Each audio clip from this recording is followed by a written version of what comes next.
Well. Welcome, everybody. Welcome to my channel. I am Emmanuel, and I have here with me Jacent Wamala. Did I say it right? Yeah, that's it. Awesome. So just welcome to my channel. For that are new and that don't know anything about this channel, so I originally started this during the pandemic. Never thought I would do such a thing, making YouTube videos. It all started with just talking about finances and my debt free between my wife and I, just budgeting tips, and then like just a few weeks ago, I wanted to. I'm like, you know what? Let me interview some people that have businesses and different testimonies and ministries. And I'm like, let me see how I do with that. And so far, it's been working out. So you're actually my third person to be on my channel. All right. So we are going to get started. I just want to thank you for taking this time to come on this channel. And I know we've been talking here and there through Instagram and just keeping in touch. And I follow your stuff, so it's amazing. It's amazing. All right. Thank you for having me. Thank you. Yeah, of course. So let me just read your bio because I love everything that was in there. So Jacent, she is a first generation, third culture woman from Uganda. She is a licensed marriage and family therapist in Las Vegas. She has a private practice that focuses on working with Black women on anxiety, depression, and trauma recovery. She's also the on-site mental health professional for a local charter school and teaches courses at the University of Nevada in Las Vegas, which in areas she uses as personal growth and development, multicultural issues and families, and contemporary couples and families. She recently launched another arm to the wellness practice addressing mental health and money. And I love this. In 3 years, she paid off over 90K in credit card and student loan debt and saw the link between financial stress and mental health issues for her clients. So her goal is to help individuals and families become aware of the limiting beliefs and fears getting in the way of their financial freedom and empower them to create a plan to reach their goals. And in her spare time, she loves to travel and spend time with family and friends. That's a heck of a bio, and I love it. I love it. Again, welcome to this channel. It's an honor to have you here, and we need more voices like you. And at the end of this conversation, people will realize what I just said is definitely true, because it's definitely true for me. You have helped me in my journey on my finances in different ways. So keep it up. So let's get started, right? So the pandemic hit. Well, before it actually closed down, but when they started shutting down this country pretty much around March, right? And I don't know how it was in Las Vegas and whatnot, but now we're in like towards the end of the year almost. How have you been doing since all of this? I actually just got off the phone with one of my best friends, and we're talking about how oftentimes like the hardest things in life accompany some of the greatest things in life. And so while like not to diminish, how challenging this year has been and the devastating experiences and things happening, but at the same time, it's also been maybe on the other side just as refreshing, right? Like an abundance of time with family or an abundance of ability to rest or to focus on your goals in a whole different way. There's so many people, like I get the blessing of like opening up my DMs on a daily basis and getting text messages on a daily basis of young people that are really rocking it in their personal growth and personal finance journeys during this pandemic, because it's helped them, right? Like this forced adaptation where they had no choice but to slow down, to look at things and to be intensely focused on making progress toward their goals. So it's a mixed bag where I'm like, it's been really rough, but it's also been like really great because there's some really good opportunities, that I've had this year to connect with people like you and to be able to kind of be pivoting in my own way in my personal and professional career. So I'm doing great, but I'm also like trying to keep it all together, okay? Exactly. And we're going to be talking about all that in the mental health area, how important this is, and although I am an advocate of mental health, but not like you are or other people. My wife is, and she loves, she actually wants to go to be a mental health counselor. So she's in the process of that, and I love what you said, that for some people, pretty much it worked out. For some people it didn't. And I also realized that this pandemic, although I wish it would have never happened because a lot of people have died and people have gotten sick, but it also revealed what was really in our hearts. You know, we had to slow down. We were forced to slow down, and then we had to think, okay, what can we do now? Spend time with more family. Let's look at where I'm at financially. Let's look at where my mental health is. Like, listen, I remember like the second month, I think, of the pandemic shutdown, I went to Walmart and I passed by the bike area, and every single bike there was completely sold. It was empty. Like everybody was bike riding with their families. So like, this is what I'm talking about. We just too crazy busy with our lives. You know, and it's not even that we're busy. We can't be busy, but it's about prioritizing, you know, what we need to do, you know, in the forefront. So that's a good point that you brought up. Awesome. So I see that you are from Uganda. All right.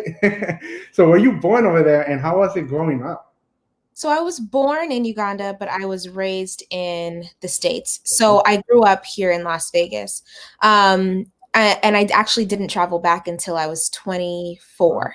Mm-hmm. So, you know, it was interesting. That's why I say third culture, because I grew up in a Ugandan home in America. So I wasn't like a, you know, straight American kid, Mm-hmm. because I had the influence of the culture of my family Yeah. within my household. And so it's interesting, you know, coming from multiple backgrounds to some Mm-hmm. extent. And when I did go back as an adult, it was really cool, you know. And after that, I was like, okay, how can I make it so that I can travel back, you know, regularly? And that was a part of, you know, getting debt free, was so that I could travel and be Mm-hmm. able to move about freely in the world. With less of an issue. And so growing up, you know, it was interesting because I didn't necessarily fit in with those who were just straight Ugandan. I didn't necessarily fit in with Mm-hmm. those who were like straight American, we'll say. And so that creates its own level of things to deal with. I feel like a lot of people, you know, feel like they don't fit in some way, shape, or form. But I wholeheartedly believe that we're given our life experiences to be able to speak to and serve in those areas at some point. So I think that, you know, I was given those experiences to be able to speak to people's lives and experiences uniquely from Yeah, my own life. that's awesome. That's awesome. What about siblings? You got siblings? I'm an only child. Yeah, it's just me. For some reason, I thought you had a sister. I think it's because you mentioned your cousin. That's what it is. In one of your videos, that's what it is. Yeah, awesome. Okay, so you're the only child. Wow, how is that? Yeah, you know, I A always brother? I always at times wanted a sibling, you know. At times I wanted to like have a twin for whatever reason. Mm. Um, but I wanted siblings, and then I would hang out with my friends and their siblings or go to their house, and then I'm like, never mind, I'm good. It's fine. I'm Wow, okay. wow. Imagine two Jacents talking about finances. Oh my goodness. That would be so awesome. That's cool. So you know, so what let's talk about mental health, all right?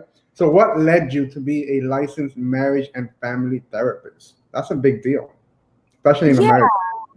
yeah. I knew I wanted to be of service in some way, right? Like when you're growing up, we typically hear like be a doctor, be a police Mm, officer, be a lawyer. And so we usually get these kind of, I don't want to say cookie cutter because those are important positions to yeah. hold, but we get like the general list, right?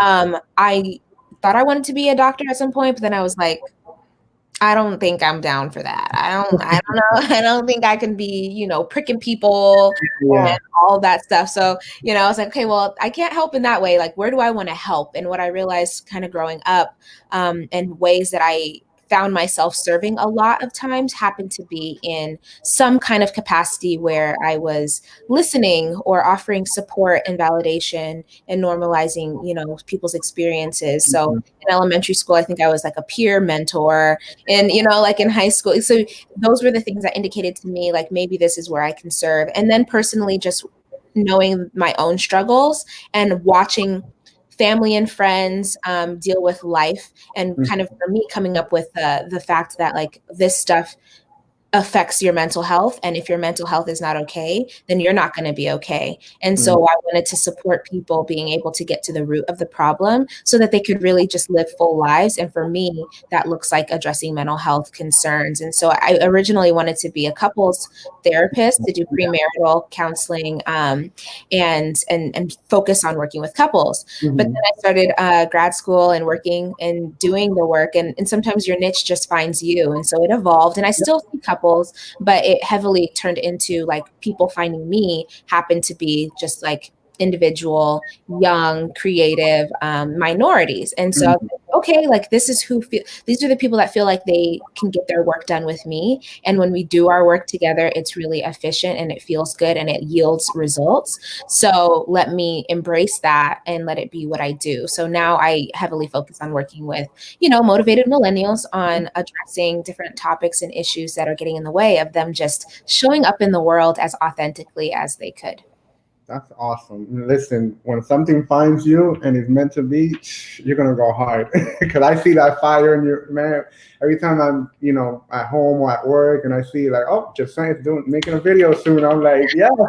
Even though I don't get to see all of them because I'm busy doing my stuff at times. But I'm like, that's right, because I know a lot of people is watching and asking questions and are being motivated. And I am a millennial myself, so that's awesome. So I have another question, which is not in my list. Jacent Gems. Is it why Jacent Gems? You always spitting gems? That's what it is. So it's really crazy. I started the podcast almost a year ago in December. Mm-hmm. So it was really quite on a whim. I wasn't thinking that I just was trying to create a place for the information that I usually share with clients to live in a space, like to be in one place, so that I wasn't using our time in session to explain certain things. And so I was asking my friend group, I said, hey, I think I'm going to start a podcast. What do you guys think that I should call it? Like, help me come up with names. And so they threw out different ideas here and there. I'm also a Gemini. So I was born May 28th. And then the idea around gems. So my friend Monica actually was like, call it Jacent Gems. And I was like, okay, like it just, that's where it came from. I'm a Gemini. I've been dropping gems. And that's where the podcast has, kind of been birthed from. And then I changed my Instagram to match just to make it easier for people to find me. It's really been crazy because at this point, the podcast has over 55,000 downloads in less than a year. And I'm like, I don't know how I got here. Yeah, that's awesome. Well, when I do hear you, there is a lot of gems that you spit out. So that's what's up. Keep it up. Talk about your experience. What is it like at the charter school and the University of Nevada? Yeah, education, I think as a first generation person, I can't speak to everybody's experience, but I do know that that oftentimes those who are immigrants and come from immigrant families, like education is one of the things that's heavily stressed, because it has the capability for you to position yourself really well in society, right? To have a stable income and take care of your family. So my dad would oftentimes say, like, education is salvation. Like my whole family would really focus on and highlight how important education is. And so in focusing on my own education and then understanding how I want to serve in the world was that I love teaching, whatever that looks like. I'm not a teacher, let's say in the classroom at the school, but I'm teaching the kids social and emotional lessons. We're doing guidance lessons on helping them to learn coping skills. And so this week I just, the kids came back to school at 25%. So there's a limited amount of kids in the classroom with social distancing and everything. And I had to step into the class for a moment. And I have been seeing them on Zoom for since September or August. So that was the first time I was in front of them in person with all of our masks on and whatnot. And I asked them, hey, do you remember the coping skills? Mind you, this is kindergartners. Do you remember the coping skills that we talked about? And they said, yes. And they raised their hands. And I said, can someone show me with their body what coping skills are? And they're going like this. And they're like like this because we played I Spy. And so, and kindergartners are learning coping skills. Just because children are younger and don't have the same level of understanding of experiences doesn't mean that they don't have experiences. Mm-hmm. So kids can get stressed out, kids Of get course. sad, kids get mad, but how do we help them to learn how to manage those experiences? And so I get to teach kids how to regulate their emotions and how to identify how they feel and how to communicate clearly their needs so Yeah. that people can meet them and learn how to build boundaries that are appropriate for them. And so at the school, it's really interesting to be in that space because I never actually wanted to work with kids, to be honest with you. Oh, Okay? wow. I didn't want to work with kids. But I really am enjoying being able to serve in that way there. And then at UNLV, right, the other side of it is working with adults, working with those who are in college, both undergraduate and graduate work to support them in a time that's really pivotal. I feel like your 20s, the decade between 20 and 30, Mm-hmm. is transformational.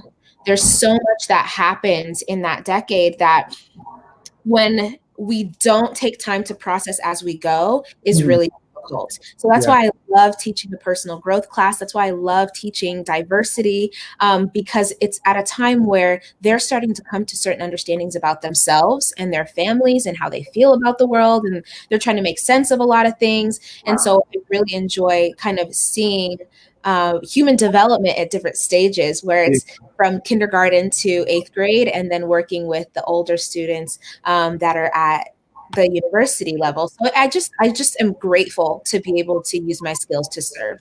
That's awesome. And you know what? Especially in this day and age where there's so many youth like ever before in this generation, like we need that. Because I work for a nonprofit called Be Strong International, and we service middle schools and high schools all over South Florida. Every 3 weeks I'm in a different school, and we're talking about healthy relationships. Talking about peer pressure, refusal skills. Relationship red flags. We talk about all of that because they need it. I need it too. But they also need it as well. So we both, I guess we both, are in that area of life of teaching and coping skills and all that. So that is amazing. That's what's up. That's what's up. So the next question I really like, and I want other people to really understand why you do this and why it's very important. So you are a minority. I am a minority also because I am from the Caribbean of Dominican Republic. However, for many people, I don't fit the narrative because I'm lighter skinned. So you focus on working with Black women on anxiety. So why is that so important to you? Because other people won't realize like why not just all kinds, but Black women. Well, what is something unique about that? Yeah, I posted about it recently because someone had shared something on Instagram that made a lot of sense and spoke to why I found myself doing this work. Is that when we look at different populations of people, there are different narratives, like you said, around how we see those people and Mm-hmm. then how those people see themselves. And what I came to recognize in my work was that more and more women of color in general, but specifically Black women, will go through certain life experiences and not identify for themselves, and no Mm-hmm. one will identify for them that what they're experiencing is a difficulty. So Yeah. while someone who is, Caucasian, right, Mm-hmm. goes through a difficult life circumstance, their narrative supports them being able to take the time and have the support to work through that thing. And they Mm-hmm. see themselves as someone that can struggle maybe, or that this is something that is okay for them. The narrative heavily for specifically Black women, which is arguable, is that Black women have to be strong, that there's the angry Black woman stereotype, and there's just all of these narratives that limit Black women's and minority women in general ability to seek support and Mm-hmm. to go through difficult life challenges, to go through trauma. And then people go through trauma and it's like, well, suck it up or figure it out, or that's life. And it's like, no, that's a serious thing to go through, and you're worth and you deserve having support figuring it out. So Mm, again, my niche kind of found me because, people more and more kept coming to see me. I would have, Latina clients, I would have Asian clients, I would have mhm. Pacific Islander clients, I would have, Black clients. And so I'm like, what is going on here? Like, what is this? What Yeah. are these? Because to be honest with you, what's really crazy is that I was told in starting my business that I needed to figure out who my target audience was if I wanted to be successful. And Wow. I was like, well, listen here, like, I wanted to work with people that looked like me. I wanted to work with, multicultural, interracial, all of the levels of diversity I wanted to work with in my practice. But what became kind of a barrier in my own mind that I had to realize and recognize my own bias was Mhm. that I had a limiting belief that said, well, Black people don't go to counseling, they go to church. So they're not gonna come and see me because Yeah. they like. And then historically, how has mental health been treated with minority groups, and how has testing been utilized against people of color and weaponized to make us essentially, you know what I mean, like lab rats that has Mhm. deterred people generationally from seeking support and help. And so I recognized that when I was in grad school, I was the only Black female in my cohort of 30. Wow. And then I thought, on a grander scale, if I'm the only person that looks like me in Mhm. this room, then how many therapists in the community to people in the population are there? Mhm. And we know that there's a shortage of minority mental health clinicians to the rate of the population. Wow. And so I wanted to be a person that can contribute to uh, a shift in Mhm.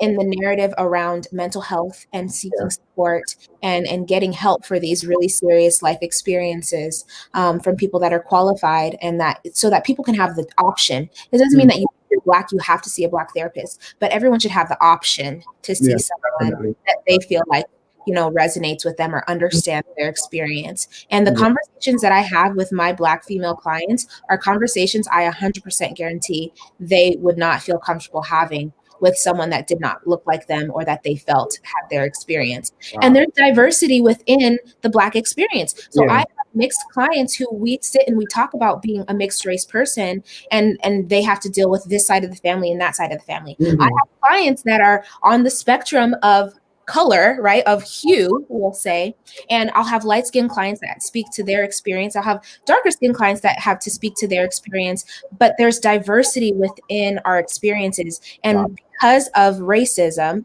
we have this issue where we classify a whole group of people as Mhm. if they have one experience. Yep. I'm Black. If you classify yourself as Black, you have a different experience. If Cindy Mhm. classifies herself as mixed, she has a different experience, but we're all still a part of the same culture. And Yep. that's where the limitation gets lifted for people with privilege. Because if Mhm. someone is Caucasian, when one person's experience is allowed to be different than another person's experience, Mhm. and it's Wow. okay.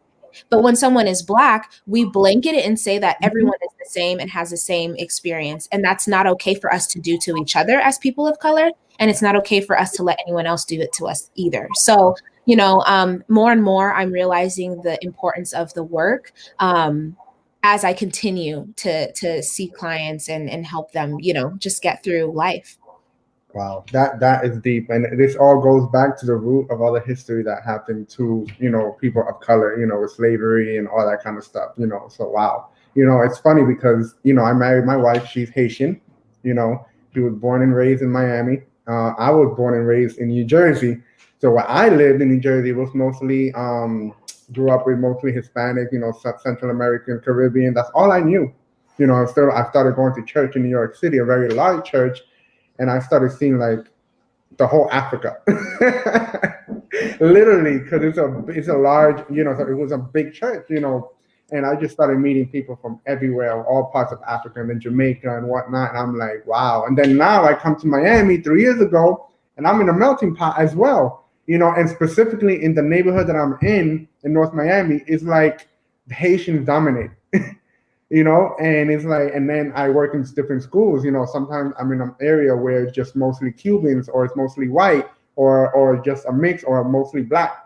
But I do see exactly what you're talking about with a lot of young girls, who are black, and a lot of young boys who are black who are struggling, and they probably don't have that help and whatnot. So all that stuff started opening my eyes, once my wife started pouring into me and sharing her experience and the experiences of other people that she knows.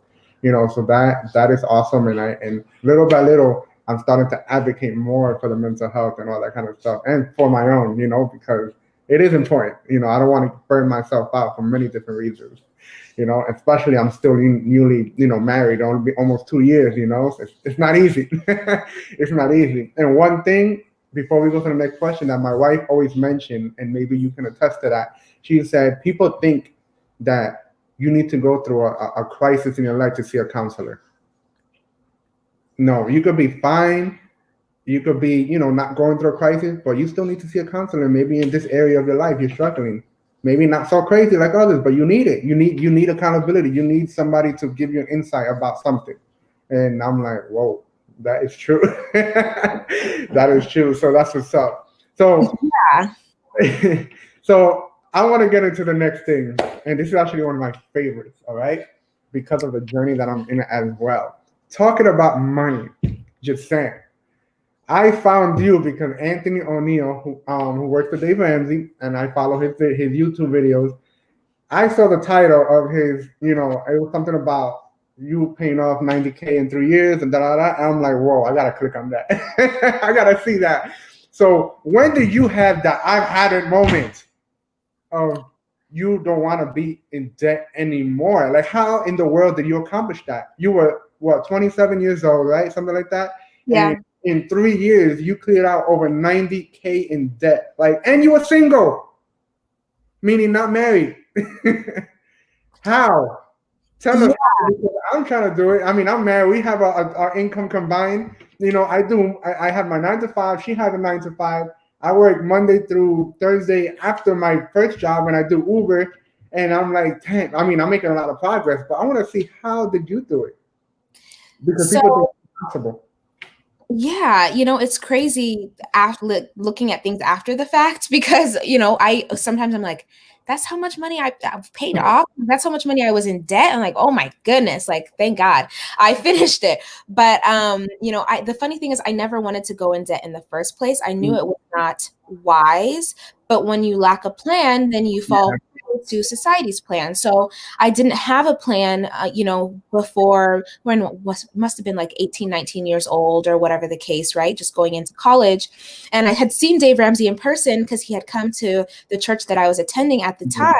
And I bought the book More Than Enough and I read it, but I didn't finish it. I started it and I didn't finish it. I probably should have because the plan was probably in the back of the book. Now, fast forward, right? I'm probably about 23, 24. The year 2014 had ended up getting divorced and losing my father in the same year, which was really difficult for me to manage. I already, know loss. I experienced loss early on in my life because my mother passed away when I was 5. So it was like a new wave of grief that I was dealing with. And it was really challenging. And in that time, I had accumulated a little bit of debt from undergraduate, but really graduate school that did me in during that time where I was grieving. I was dealing with a lot of loss of my own mental health stuff, the guilt and shame of becoming a marriage and family therapist and getting divorced at the same time. Like there was just so many levels and layers of stuff that I was working through at the time that my personal finance was not something that I was attending to. And I didn't grow up. Most people don't grow up in families unless usually you're like on the wealthy side or your family's very intentional that they speak about personal finance and give you a plan or tell you how you should be doing things and what the roadmap is. And so the one lesson I definitely got was never co-sign for anybody ever in your whole entire life. Don't do it. And so I never did that because that was a very clear message, right? I was like, okay, I will never co-sign for anybody. But I did end up taking out loans while I was in graduate school. And then it was 2016, December, that my cousin does talk about money. not in like a lot of detail, but he would say that you need to be wise, and he would say you need to make a plan. But I maybe had my ears off to that when he would be talking. You know how younger people we are. We don't want to hear what anybody has to say. Yeah. So he got us the books, The Smart Money Woman by I think she's Nigerian, a Nigerian woman, and it's about, personal finance as a young African woman. And it was really easy to read. It was charismatic and fun and lighthearted. And in one of the exercises in one of the back of the chapters was to calculate your net worth, which I heard this word net worth. I'm like, okay, net worth. Yeah. Bill Gates has a net worth. Jay-Z has a net worth. So and so Oprah has a net worth. I didn't really make the connection that like I have one of those things. And what is it? So, I did the calculation, and at that time, when I wrote it down, it was negative $70,000. So I started out, at least in my initial calculation, with negative 70,000, and I was like, wow. Usually people's debt is all in different places. So your student loans are over here, your credit cards are over here, your car's over here, whatever's. So you never see it all together and recognize how large that number is. So when I calculated my net worth and I was like $70,000, like, wait a minute, how did we get here? No, I don't like this. So, that was probably the moment that I was like, we can do something about this or we cannot, like I already kind of knew I wanted to pay off my debt as soon as I possibly could. Like, I was like, well, maybe is it 10 years? Do I need to get a job that has student loan forgiveness? I was like, I just want it gone. As what do I need to do to get it gone? And so then I was like, I would like to be out of debt. That's the decision I made in my head, with the desire of how good it would feel. And then I said, okay, when? Because you have to make a deadline. Like if you don't create deadlines, things are just not going to happen on their own. At least not for me. I don't know about anybody else. So I was like, it would be nice. It would be cool to be debt-free by 30. So let's see what that would require. I did the math backwards, right? 70,000 divided by 3 years, divided by 12 months, divided by 4 weeks, gave me my calculation of what I would need to pay off every month in order to be debt-free in 3 years. Mind you that I only made like $17,800 in the year of 2016 with my negative $70,000 in debt. So I didn't have the income to pay off all of that at the time. But I feel like that discouraged me. And I think what happens is people feel like, oh my gosh, it's this mountain that's so big. And like, this is not my situation right now to be able to do something right now. And they're just like, whatever. So they just fold in that time where they recognize that there's an obstacle or a roadblock. And so I was like, okay, this is just clarity. This just lets me know which direction I need to move in. I have a master's degree and I was broke just above the poverty level. I was like, no.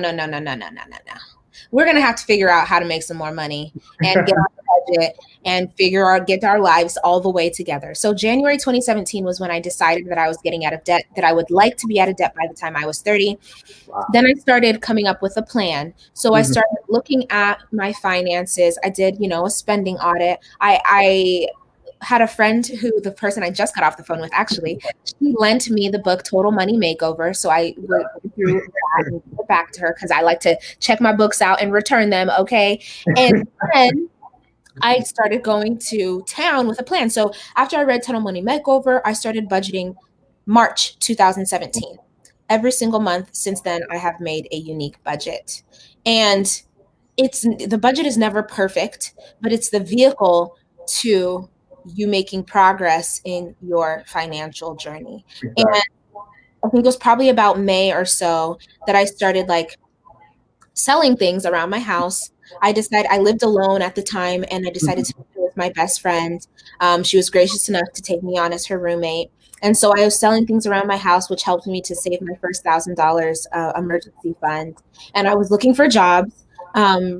But I wanted to keep the jobs that I had because I needed to increase my income, right? So I was getting jobs offered to me, but they weren't the right schedule. It wasn't the right pay. I'm like, I have numbers to hit, people, okay?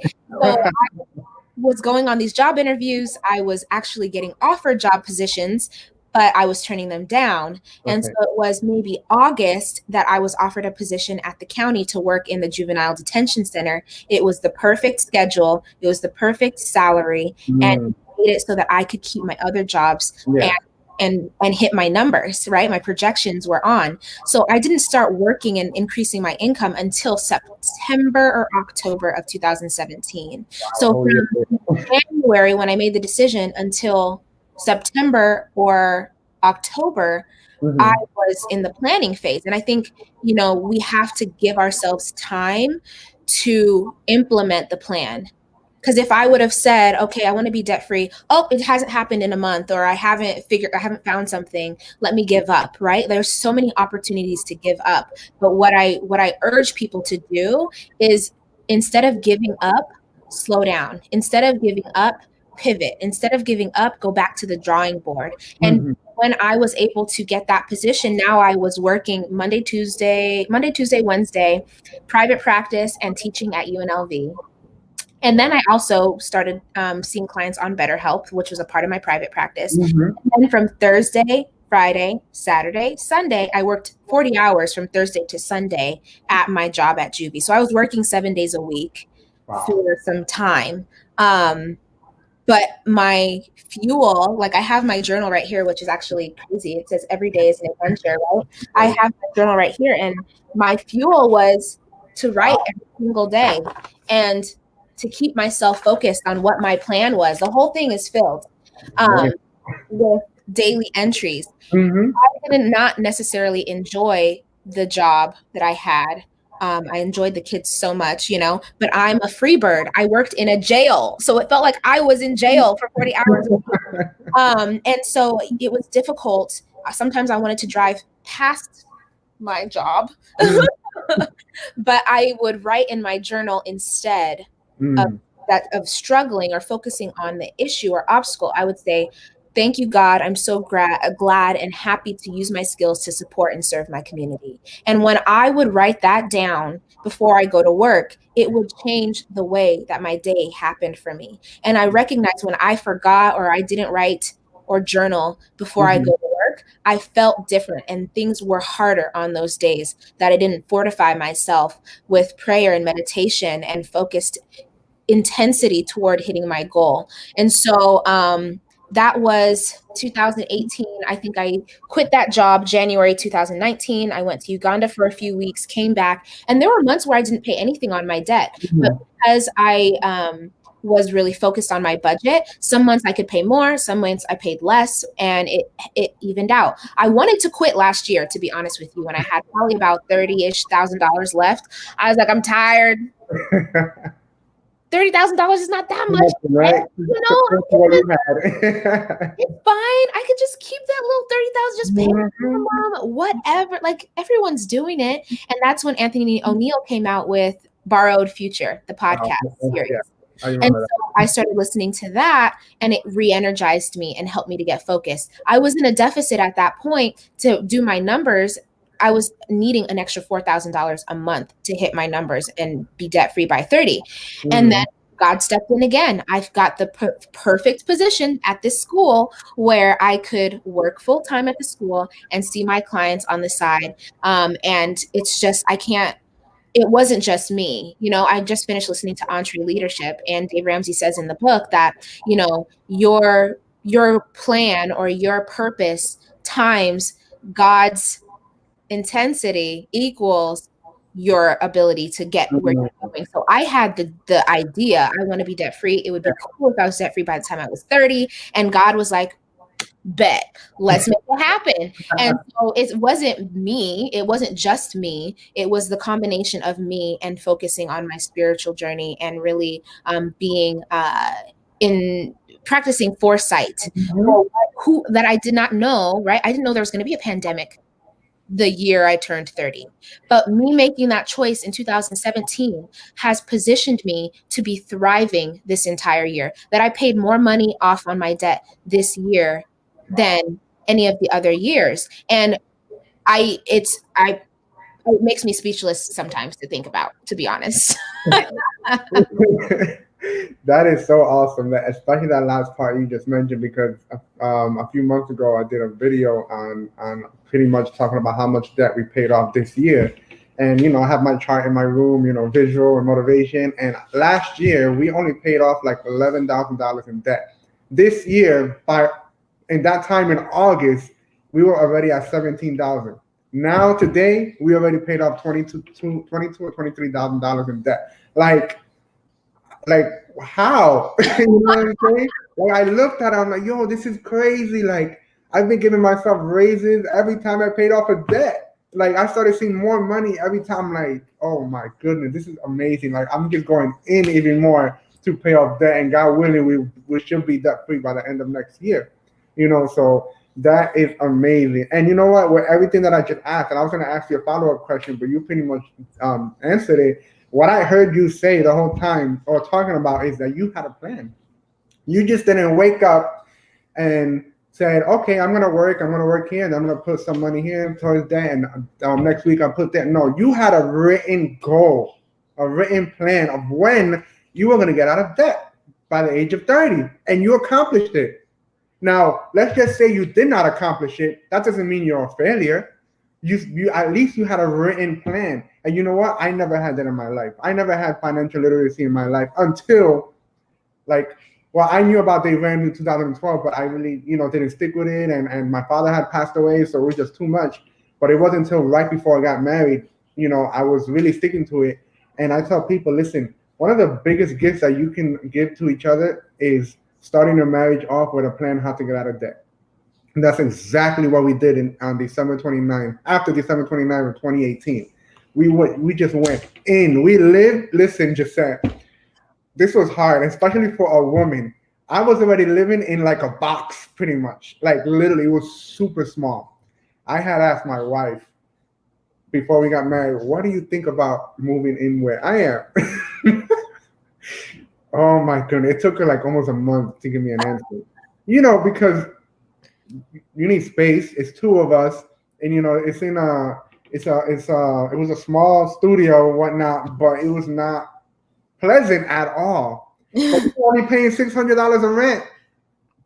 You know what I'm saying? And we didn't care. We did not care as long as we were paying off these debts. And then eventually we moved like a year later, but our income went up, and God has been blessing us big time. I'm not gonna say specifically how much, but He's been blessing us and whatnot. So I pretty much set a goal of when I want to be debt free and how much I'm gonna be paying a month and whatnot. But for people that don't do that, they're never gonna get anywhere because they're not telling their money where to go.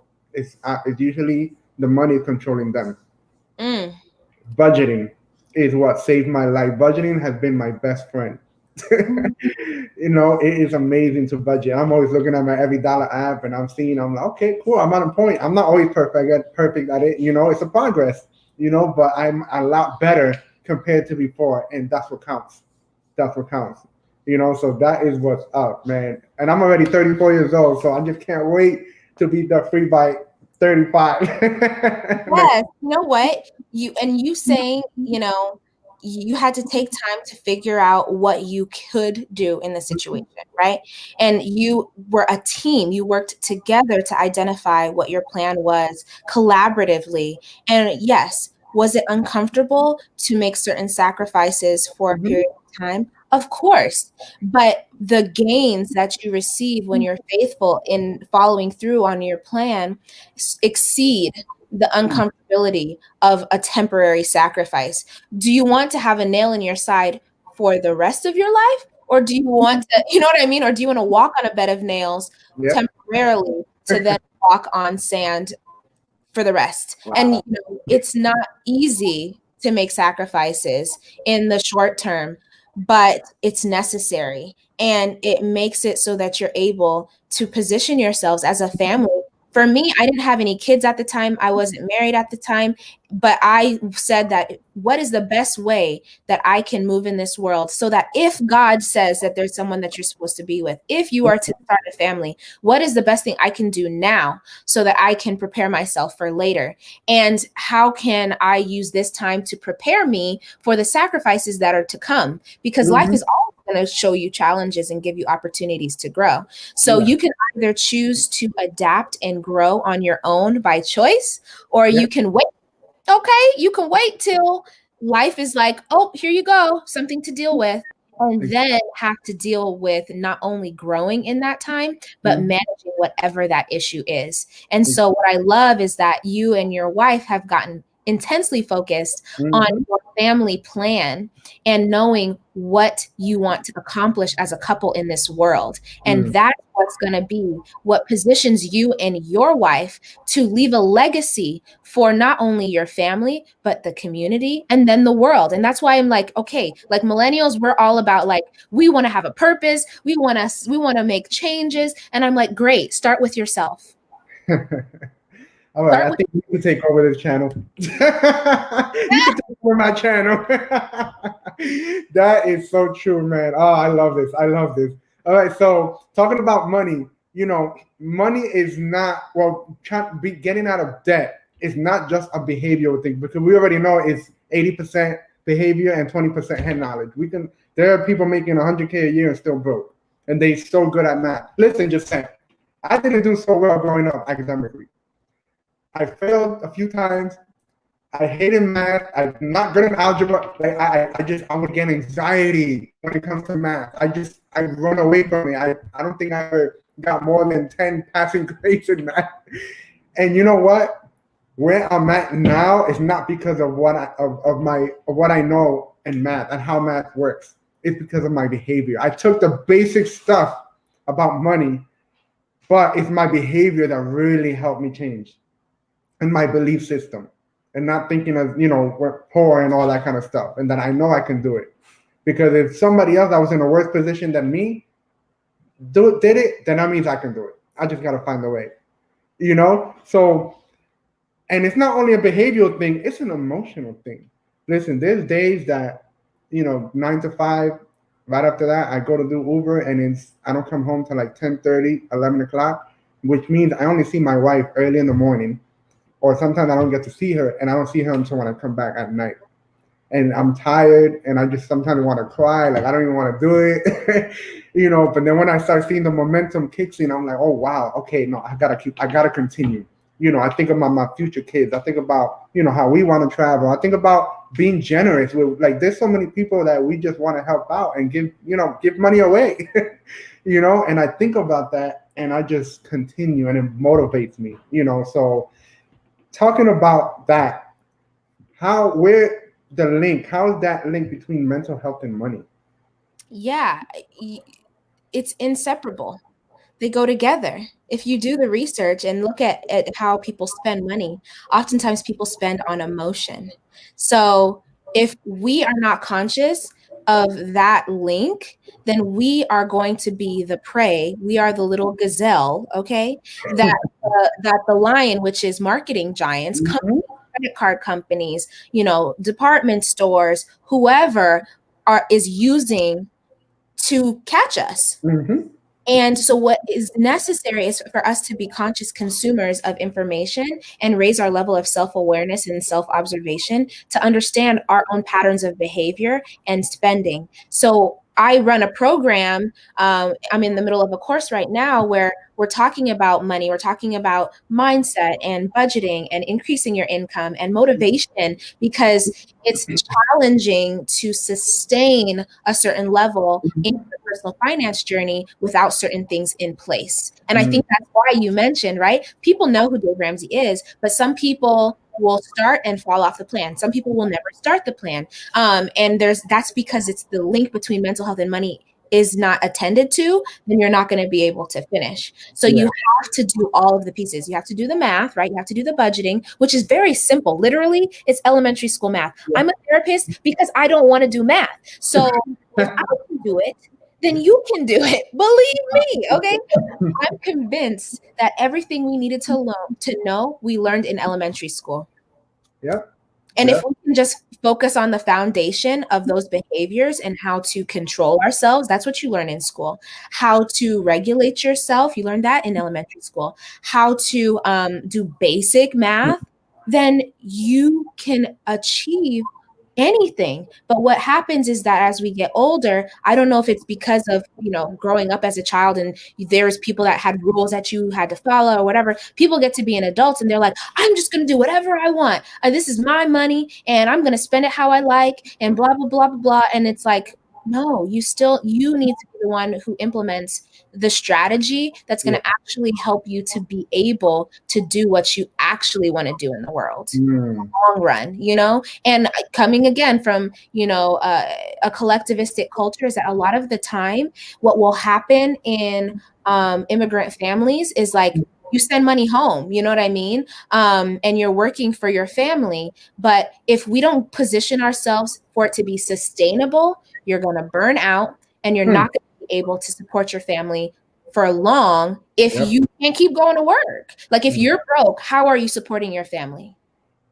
And it's difficult because hard conversations that we have to have with ourselves. These are some lies we need to seek out to change the narrative of within ourselves. And it's difficult for us to identify ourselves as liars, essentially. That's definitely true. That is so true. Oh man, only people knew. And listen, we're not saying that this is an easy journey to get out of debt. It's not. It is an emotional journey, even spiritual. If a person is a believer, or whatever, practice any faith, but it all ties in, with the mental health, the stress level. Like, not even though right now my wife and I we're only at $39,000 in debt, our stress level is different compared to like last year. Like, I don't feel as stressed as before because I'm starting to see with the debt snowball how we're able to like attack all those debt. Listen, when we got married, we had 9 combined debt. Now we only have 3. Woo. 3. That is in a year and a half from 9 to 3. Like, who does that? Only people that want to work hard and sacrifice and not care what other people say and live on a budget. What's crazy is that what people don't recognize is like debt is a low level problem. Debt. People feel like debt is the end of the world, and it is because it will keep you debilitated. To me, debt equals delay. Yeah. So if you can, but in the grand scheme of everything, right? If you follow the 7 baby steps, where is debt? Number 2. Baby step number 2. That's low level. Yeah. And when you start to have traction in your debt-free journey, what you recognize is like, wait a minute. I can do amazing things. Oh yeah. I can make a goal and I can make progress toward that goal. And then you will complete that goal. And then guess what happens when you complete that goal? It's all up for you because all the money that's snowballing to go to the debt, guess where that snowball goes after you're out of debt? Your pockets. Okay. What is so crazy? And that's why I used to show my accounts quite a bit. But I ain't trying to get now. So I have to be really careful about how because I'll just like post it and it'll have my like account number. My friends will be like, Jacent, someone's gonna steal your identity. And I hope they do because Jesus will come down and smite them to the next level. But what I will say, I like to show like the numbers because I want people to see what it looks like for the debt to go down. I'm going to post it today when we get off of here. I'm going to put it on my Instagram story. And what I want people to see is the amount of money in the account growing now that my debt is gone. Can I tell you that I was in debt in April and in June, my net worth was wow. Praise God. now the amount of money that I have in my accounts, 1, 2, 3, 4, 5 figures in my savings. Wow. Already. Because that momentum, once you remove the low level and get at that low level thing out of the way, Oh my goodness. It's like new, it's like whole new world. I became an expert in getting out of debt. I know how to get out of debt. I know how to get you out of debt. Okay. As far as investing goes, I'm like a baby. I'm like a newborn. I'm like, what? There's so many more things that I have to learn. There's so many more things to explore. There's so many. I'm like, wow, how much do I want to give? I can get. What do I want to do? Like with all of this capability and potential. And so when you get that low level issue out of the way, the debt, which is where certain people want people to stay because it benefits them, right? You will recognize that the world is your oyster. Your relationships will be improved. Your work will be improved. Your stress levels will be lessened. You'll have time to be able to do with whatever you choose. You'll have energy to be able to send to whatever it is that you want to do. Mental health. Hello. And right, it's not about money. No one cares about pieces of paper with dead people's faces on it. Exactly. It's just paper. But what it does, the way that it can give you options and flexibility and access is what it's good for. And why we have to get ourselves to a place that we can focus on learning how to manage our money and make progress in our personal growth and our personal finance journey, which to me are the same. They're together. You can't have your personal growth, your personal finance journey and make progress in it without making progress in your personal growth. It's impossible. Yeah, that's so true. That is so true. I posted on my Instagram the other day. People that are accruing more debt is like digging a hole in the ground and then jumping in to only find it hard to come out. It's time to start climbing out like if you only have hours to live. Right? So we're almost done, but this next question, you may step on people's toes, but it's okay. I'm with you. I'm gonna be next to you.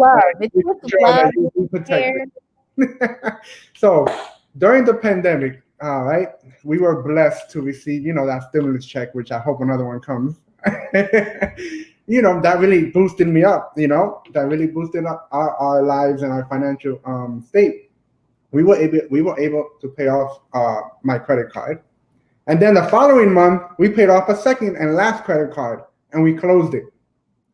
Now, I normally get backlash or objection by people. Oh, yeah, you can pay it off, but don't close your account. You're going to mess up your credit. Your credit score is going to go down.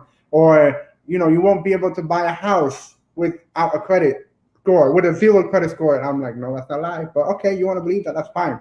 You won't be able to buy a car. You won't be able to rent an apartment, et cetera, et cetera, et cetera. Do you have a credit card? Why or why not? My accounts are open. I'm an honest person. So the accounts are open. I cut the credit cards May 6, 2017. So literally, actually, one of my credit cards just closed because they're like, you don't use this. It's been 3 years. So we're going to close this account. I was like, okay, bye. Like, see you later. Like, whatever. So the accounts are there, but nothing is ever spent on them. And whenever I put the attention to it, right, to close them, then I will. So I cut them up over 3 years ago, and I have never spent on them since. And I would say, don't snakes in the grass. Like, if you play with snakes, you have the potential to get bit. So why would you put yourself in that position? If you start doing your research on how much money is spent to learn how to market to you, and you think that you're winning over a credit card company by getting a couple of dollars cash back, or how much money did you spend to get $1 cash back? Exactly. How much money does an In-N-Out meal now cost you when it hasn't been paid off until next year? When you're now paying $1,000 for a burger because it's just sitting on your credit card from 2005. Yep. So what is necessary is the shift in the mind. And I'm radical. Like, I literally hate debt so much. Like, honestly, I hate debt so much that I told my partner, I said, we're buying our property cash. I will not get a mortgage. We will rent until we buy something. And if we have to buy a condo that is one room, like you said, a box, and that's where we're gonna have to live until we can upgrade. Okay. So I hate debt. So that to me is like when someone's like, well, you can't buy a house if you don't have credit cards. Buy your house cash. Get underwriting. Manual underwriting. Do before credit. How long has credit been around anyway? How long has it? Do you even know how long credit scores have been around and used for buying mortgages? This is the ignorance, right? And I was ignorant too. I'm ignorant in how to buy a house. Now I have to figure out how to do all new things. We have to come to the realization and get honest with ourselves about where we are ignorant and begin becoming students in that area so that we're not listening to what someone else says we should be doing. Because how do we know if they're lying to us or they're telling us the truth? So whenever those objections come in, you need to have debt, because there's a such thing as good debt. To me, there's no such thing as good debt, because you don't like how it feels to be in debt. No one ever woke up and saw their debt and was like, oh yes, I love this debt. Thank you, God, for this debt. That's right. That's right. No one ever. No, when you think about your debt, you feel stressed, you feel worried, you feel concerned, you feel limited, you feel restricted, you feel like you can't do what you want to do. So in what way is that good? How is that good for you? Yep. It's not. And at this point, I do have to be okay with stepping on people's toes, because what I'm saying is you don't like your situation. So change it. Yep. Get support to change it. I'm not saying it's going to happen overnight. I'm not saying it's going to be, it's actually probably going to be one of the toughest things that you do in your life. But what I'm saying is that the reward on the other side of that commitment to yourself and to your family and to your community and to the world is going to yield a harvest of righteousness. Dave says it all the time, right? And it's really important to just get to a place that we stop listening to the lies that society is telling us. Just do research. Even if that's what you think is, well, you have to have a credit card for this. Okay, Google how to buy a house without a credit card, without a credit score. Google how to, listen, don't get me started, because we'll be here. What time is it? We'll be here for another 2 hours. Okay. This is so serious about young people positioning themselves, because this is why people are literally having mental health issues, getting to the point that they can't get out of bed, that they're so upset about having to go to work, that they're having health problems, that people kill themselves over these types of things. When there's a way for you to be able to address what you have control over, which is yourself. And if you need support, there's support out there. Oh yeah, definitely. And you are one of them that people can reach out to, like I did. So there's a guy named Nathan Morris. I don't know anything about him. I just read a quote from him and I loved it. He says, every time you borrow money, you're robbing yourself. You're robbing your future self. Why? What do you think he means by that? Because literally you are robbing yourself. You are taking from your future for your present, and it doesn't even feel good in the present. You can go to the store and buy a Louis Vuitton bag. Okay, for 2 seconds, you're happy. You take a little cute picture, and then what? Like, you're not fulfilled. You still feel insecure. You still feel like you're ugly, unworthy, unlovable, unhappy. So what we need to do is be putting our stock in where it matters, which is our spiritual wellness, which is our closest relationships, which is figuring out our area of impact and purpose and how we're supposed to serve in the world, and come up with a plan to make that a reality. And so when you practice foresight, it leads to financial success. When you practice foresight in general, it leads to success generally. What we need to be able to do, right? Kids do what feels good. Adults devise a plan, and they follow through. We need to act like adults. There's a lot of us out here that are in adult bodies. We're in 30-year-old bodies. We're in 40-year-old bodies, and we're acting like we're 14. Exactly. Me included. Because I'm like, I want to go and get this cute little and like, well, okay, just is that what you actually need right now? Just because you're debt free doesn't mean that now you need to be out splurging and acting reckless. Oh no, I still have an empire to build. Exactly. I want to buy a house in cash, so that means I need to save a lot of money. Okay. Yep. So what happens is, how are you going to get to a place that you can have honest conversations and say to yourself, is this decision that I make now supporting the goal and the lifestyle and the legacy that God intended for me to leave later? Wow. And if the answer is no, you get to do, It's your life. But you going to bed every night stressed out and worrying about your bills and how are you going to pay this, and oh man, you can't even go to a funeral because you don't have money for a plane ticket, and you would. I can't live like that personally. I can't live like that. So I'm gonna need to, for me, that's what I tell people. I'm not telling you what to do with your life. I'm not making any suggestions as far as, your decision making. What I'm saying is, do you like how things are right now? If you don't, what can you do about it? Exactly. Holla at me. All right.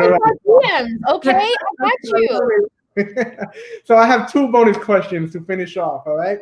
The first one is, with what you know about money and credit cards and debt, etc., what would you tell your 19-year-old self? Ooh. Don't do it. I tell 19-year-olds all the time, if I hear of someone like getting ready to go to school or something, I'm like, put them on the phone. Let me talk to them. Like, let's have a conversation. Yeah, my 19-year-old self, I would say, start learning about how to come up with a plan that's going to support your goals and goals. Because what happens is that so many people get to the end of their lives and you ask them how they feel and they have regret. And to me, that is like, it could bring me to tears to think about someone living 60, 80, 90 years on the planet and they regret not having made certain decisions to help them to live the life that they wanted to live, that they wish they could have spent more time with their family, that they wish that they could have traveled more, that they wish that they could have had a greater impact in a certain area. And as where I'm at now, because I used to work at a nursing home with elderly clients, and that was a realization for me, like, that's not how I'm going out. Like, whether I go out today, tomorrow, next year, 6 decades from now, I want to go out having positioned myself on a daily basis to make progress toward my larger goals. And that's why the writing is key every day. That's why having a plan and clarity on why you're doing these hard things on a daily basis is key, because it's so necessary to, as a young person, capitalize on compound interest. Okay. Oh my gosh, I'm still young. I mean, I'm 30, but and now I'm like, I need to make up for lost time. I'm like, how much would I have invested in 10 years? Well, how could I do that now? That means I have to double my investments now to make up. But if you're 19, oh my God, you have the privilege of time. Even if you have no money, no money is better than negative money. Okay. It's very elementary. What sounds better? 0 or negative? Go with that 0. Go with 0. I mean, it's very simple, to be honest. It's very simple, because when you're at 0, guess what? There's 2 ways you can go negative, but the best, you have the opposite option from 0 to go up, whatever. And you're capable of whatever. You can do anything that you want to do in this world if you create a plan and you make progress toward it by these little daily actions. That's what I would tell my 19-year-old self, because I held myself back a lot as a 19-year-old. And I have to do my work to forgive myself for limiting myself at that time. But if I could say it to anybody else who needs to hear it, take the limitation off. God is not limited. So why? And God created you. So why are you putting limitation on yourself? Because of society, because of the work, because of stereotypes and what the world says? No. Come up with a plan and execute it. That's it. That's all I would say. Awesome. All right. I like this one a lot. So a couple of months ago, I saw one of your Instagram videos. And you mentioned that you are, correct me if I'm wrong, you mentioned that you are, you're bougie or borderline bougie, and there's nothing wrong with that at all. All right. Now, what message do you want to tell those that are in debt but still want to be bougie at the same time? You better be bougie on a budget. That's what I'm gonna create a whole book. I'm gonna write a book called Bougie on a Budget. That might be my book. Listen, there's nothing wrong with enjoying the finer things in life and, having quality things. However, is it creating sustainability in your life to be able to continue to have? Do you know that there are finer things than the things that you think are fine right now? When I say I'm bougie, right? I'm borderline bougie because I like to be able to take my time off and not ask anybody to take I have to request my time off. Like, what kind of like life is this? Mm-hmm. I tell people when I'm not going to be there because it's my time. To me, that's being bougie. Yeah. To me, being bougie is being able to say like, okay, where do we want to go on a trip? Let's make it happen because we have the funds. But Exactly. I'm borderline bougie, and I recognize that I was borderline bougie in my 20s, and I was like, this could go one of two ways. Okay, I can get some serious trouble, keep digging myself the hole and wondering why I can't get out of it, like you said. Or I can make it so that I can be borderline bougie on all new levels, baby. So now I'm going to be borderline bougie in Bali when I can travel again. I'm going to be borderline bougie on a yacht somewhere, and it's going to be paid for cash. Now, I'm not paying for the yacht. I'm paying to get on the yacht for the day. But that's why I'm borderline bougie, okay? So to me, it's really important. Like, that's why I say it's your personal growth and personal finance journey. Because now if you go through my Instagram, and I dare anybody to scroll through my Instagram, there was a time on my Instagram where I was cute in all of my pictures. I'm still cute. I'm not cute. I was dressed up. I was whatever. I had makeup on. I was traveling. I was fancy. I'm still fancy. I'm still just as fancy as i's worse.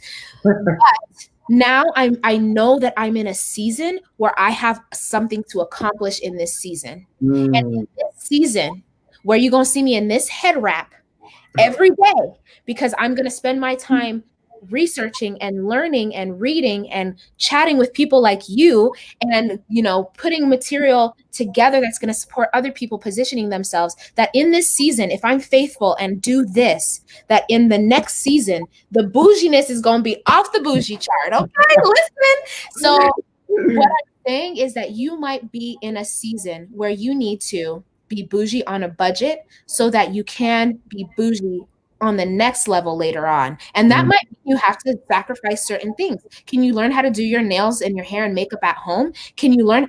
Do you know my partner literally waxed my armpits for me during the pandemic? Okay, listen. I haven't had him do it since because I'm just scared. But oh man, this is crazy. I still want to have waxed armpits, but you know what?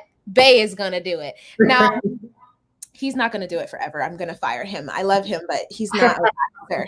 I don't know how people even deal with me. So listen, what's necessary is to understand if what you're doing now is contributing to the future that you want, or if it's holding you back from the future that you actually want. Do you want to be cute today and have a nice little picture? Or do you want to have a cute life, which is spiritual wellness, peace of mind, well-being, health, time with your family, the ability to give? And do you know that I went somewhere recently? We went to this restaurant and we were having a great time. I don't eat meat or dairy. It was a vegan restaurant. The food was bomb. The prices were high. Okay. I changed the word. I don't use the word expensive anymore. I use the word worthwhile because I'm bougie. So we went to the restaurant. We had this great meal. We're talking to the people there, and they said all of the profits, right? They keep the money that keeps the business running. But all of the proceeds beyond that, 100% of those proceeds go to Rwanda. Wow. Organization in Rwanda. That's crazy. It makes me want to cry right now thinking about it, that someone has positioned themselves in their life that they don't even need the funds from a very worthwhile, we're going to use the word worthwhile, restaurant, that they can give the 100% of those proceeds to a nonprofit in a whole nother country that they're not even from. Like, what? That person is not any more capable than me. That person is not any more capable than you. Wow. That person is not any more capable than anyone watching this now or watching this replay later on. And Mhm. why is it that we're sleeping on ourselves and not doing the work that helps us to get to that level? You may not want to fund a nonprofit in Rwanda, but is it that you want to retire your mom? Hmm. Do you want to be able to pay for your family to live in a house that has no mortgage on it? Yep. Wow. That's what comes up to me. So I'll be bougie on a budget for a little while, and then I'm gonna be bougie on a whole nother level later on. It's fine. That's what I'm talking about. All right, this is the last thing. We're done. As a final word from Jacent Gems, always spitting gems over here. So there are a lot of people who they just feel stuck and they just feel like there's no hope. They have too much debt. They're single. They have medical issues, health issues. They got this. Like we're all in different stages of life. You know, some people are single and they don't have enough money. Some people are married, but their marriage is like they're not on the same page. As a word of encouragement from you to them, what would it be? It would be that, you're not alone. And while the world would have us think and believe that we're by ourselves in our experience, that I guarantee that there are other people that are in similar situations to you and feel exactly the same way. And in that place, I would urge you to find the support that's going to help you be able to prepare and plan as everything does evolve, Um, I'm African, okay? I come from a collectivistic culture. And the saying, it takes a village, we usually hear in context of raising children. Yeah. But the truth is, it takes a village to support someone who's sick and has a deep hole of medical debt because of their body, essentially not working with them. It takes a village to support single moms. It takes a village to support at-risk youth.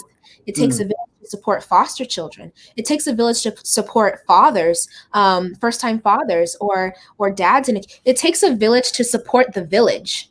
And for the village to thrive and grow and elevate and move forward together, it's collaborative, it's collective. And we live in America, which is an rugged, individualistic society. Oh yeah. In some ways, that is so cool and beneficial and great.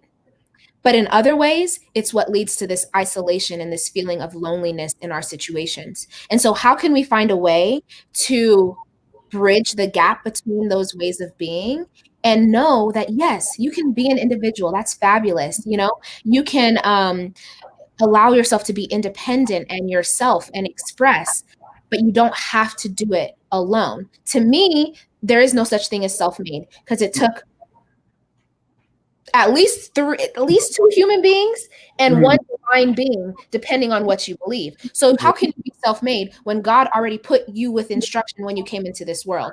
So to me, it's really important that if you're struggling and you feel stuck, get help. That might be talking to a friend. That might be finding a counselor. That might be getting a mentor, which to me is one of the most underrated skills. That might be getting a coach. That might be getting all four. That might be joining a group. There's so many different ways that you can get plugged in. That might be, if you're watching this, send me a DM. That might be send Emmanuel a DM. And let that be the place that, let me redirect you. Let me share some resources. Maybe you can join somebody's tribe. To me, if you're connected to me, now we're in the same tribe. Yep. That's it. It's done. Thank you. Okay. It's just like you can't choose your family. Boom. You watch this video. Now we're family. Can't take it back. Okay. Exactly. But you're not alone. And there are people that genuinely, wholeheartedly want to support you in realizing your dreams and your visions for your life. Until you are dead, you're not dead. So there's an opportunity for you to do something in the world. I feel like God gives us our life circumstances because he wants us to use that experience to serve at a deeper level. And maybe right now, this is God giving you experiences to be able to serve with as you move forward. I know it's not easy, but it's possible with support. And I would love to support you, if nothing else, if you reach out. And let the church say amen. Well, this is the end of it. Man, it's about to turn into a seminar. But this is this is the end of it. Jacent, I thank you so much. I'm gonna definitely watch this again on my own and just take it all in, and continue supporting you and your videos and your posts on Instagram and whatnot. Can you let my viewers know where can we find you? Yeah, so I am most active on Instagram, though I have Twitter and Facebook and all that fun stuff. Find me on Instagram at Jacent Gems. That's JACENTS GEMS. That's also the name of the podcast, where there are over 100 episodes filled with mental health and money tips and tricks, Hmm. interviews, and it's about personal finance, and it's also about attachment, which is how I work with couples in bettering their relationships. And so definitely listen to the podcast and subscribe. Find me on Instagram, hop in my DMs. Don't come to my house and not knock on my door. Okay. So Instagram is my internet home. Don't come at my house and not say nothing. I'll probably end up saying something to you first, because as soon as I see somebody show up, I'm like, hi. So yes, let's connect. Let's, continue to support each other in growing and moving forward together. And I just look forward to celebrating you continually, Emmanuel, in your process. I'm excited for you to hit your debt-free goal. I'm going to assume that it's going to happen early. I love to speak that on people's lives. Okay. And that is just going to be the catalyst for you to be able to go to the whole next level in your life. So I'm excited. Whenever someone else tells me about their debt-free experience, I swear I feel like it's mine. Like, I'm like, yeah. So I'm excited for you. And thank you for sharing your platform and having me on. Of course, I'm gonna in the description put all your stuff that's there, whether it's your YouTube, your other website for your mental health services and all that. And I also want to have the opportunity to bless you and bless your customer or any client. So I want to gift you $25 for any customer that wants any of your services, $25 off. So we'll talk about that offline, how I can send that to you. Wow. All right, so you can do that. And so thank you very much again. I look forward to keep connecting with you in the future. And for those that are watching or will watch later on, stay tuned. There's another interview coming up on Monday. One of my good longtime friends, Priscilla Reynoso. She is a strong believer in the faith and a worshiper in Spanish and just amazing. All right, so thank you, Jacent, and we'll keep in touch. Thank you. All right, peace.